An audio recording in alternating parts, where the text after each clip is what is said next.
OSL, object source lighting, glowy shit. It doesn't matter what you call it. Every now and again, you're going to want to paint something and have a little extra point of interest on the model. And sometimes making it glow and shine bright is what you want to do. Now, a lot of times you'll look at object source lighting and you'll think, damn, that's difficult to do. I've got to do a light source. I've got to do reflections. I've got to do the color of green overlaid on the color of red. It can be a very intimidating thing to start doing. So why don't we just dial it all the way back a bit and start with something simple. Now, I've done videos on the channel before about object source lighting. We've used this technique before, but this time we're just going to create something that glows. We're not going to create something that has a light that shines onto something else. We just want a nice dim glow on our skeleton. So what we're going to do is going to use literally two colors. We're going to use some water to thin it. This is going to be the simplest introduction to object source lighting that you could ever have. So over the next 8 minutes or so, let's get through it and let's get you painting like this. Now, the first thing we're doing is preparing our palette. Anytime you do a blend, you want to get this step out of the way. Now, we're using some Warpstone Glow, some Flash Git Yellow, and some water. That's it. And if you haven't seen my video on how to thin your paint properly, I strongly suggest you watch that one before trying this technique out. But as you can see here, we're taking some water, we're thinning that Warpstone Glow down to a nice thin glaze. And importantly, we're not going to overload our brush. Make sure you've got a nice sharp tip on that brush when you're ready to do your painting. So once your paint is thin to the right consistency and you've got just the right amount on the brush, it's not overloaded, the tip's nice and sharp, it's time to start getting some of that paint on our miniature. So here what we're going to do is going to hit the upper areas of all of the bits around the eye socket, anywhere that's next to a glow, so in between the ribs and so on. We're also going to make sure that we try and fill the areas that are going to have the glow coming out of them. So the eye socket, the little area between the elbow, inside the ribs, around the inside of the shoulder where it meets the torso. All of these places we want to hit with this green. Now, we're using a very thin glaze at this point, and it's going to take several coats to do this. But by working thin and taking your time, it is easier. It's very difficult to make a mistake when you're working with paint this thin because you can easily pick it up off the model.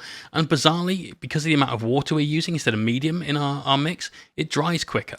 So it's actually not as long as you might think. We did 3 passes on all of this before I was ready and I was happy with the sort of vibrancy and the power of the paint that I had on the miniature.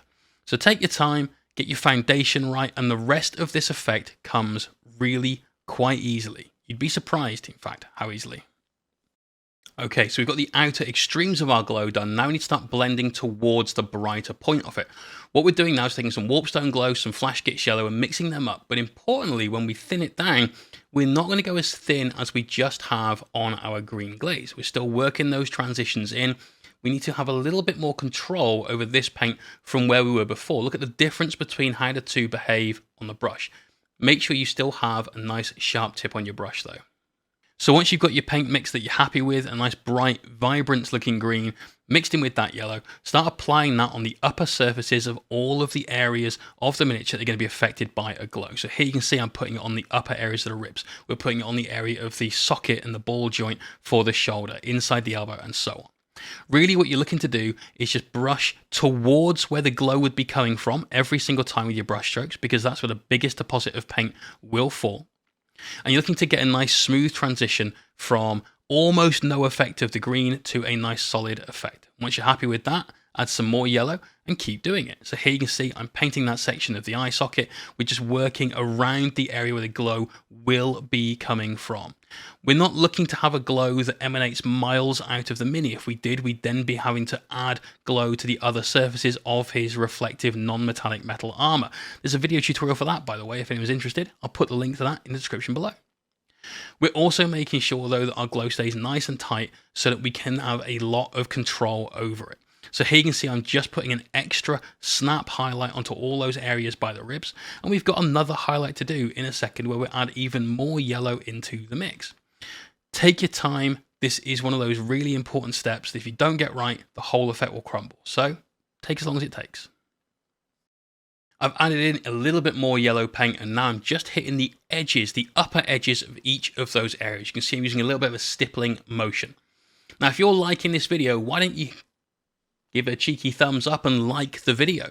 If you really like it, why not subscribe? And if you really, really like it, why not come over to Twitch or Patreon? On Patreon, every other week you'll get a video just like this one, and every week you'll get written guides that are easier to follow, perhaps, for some of you. On Twitch, you've got the opportunity to ask questions in real time and get live answers. All the times and the links are in the video description below. Hopefully, we'll see you in the streams. So now that you've all subscribed and hit the like button, you'll notice that we're just getting the final shine on all of those areas in that video. We've even filled in the eye sockets.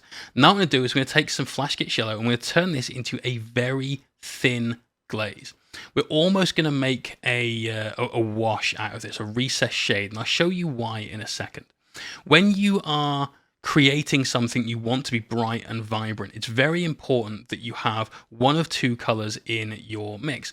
Yellow will really, really help with that. White will work to create brightness, but usually pastels things out.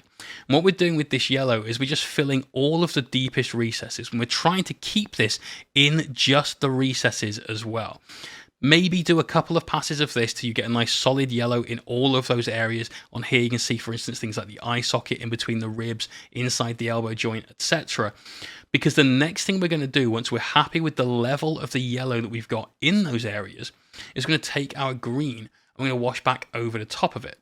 By using the yellow essentially like a pre-shade and then adding a tint of green over the top, you'll end up with something that will still be green, but it'll be one of the brightest versions of that green. This is a trick I use in painting a lot, whether it comes to painting yellow, when it comes to getting super smooth highlights and shades on things. It works really, really well. And it's something that you can do in almost any area of painting that you're looking to do, whether you're glazing or not. Now you can see we're just adding that green over it. I'm going to show you in a second the difference between the Mini once we've got the green on, which is where we're seeing it now, and how it was before with the yellow on. If you look at the image on your left, you'll see it's much more yellow than the image on your right, which is that green tint, and that was what we're looking for. Now we've got a nice green glow from all the glowy parts of the skeleton.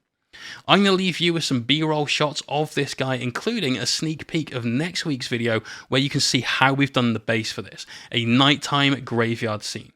I hope you've enjoyed the video. Hopefully we'll see you in the streams as well. Peace out, everybody. Catch you later.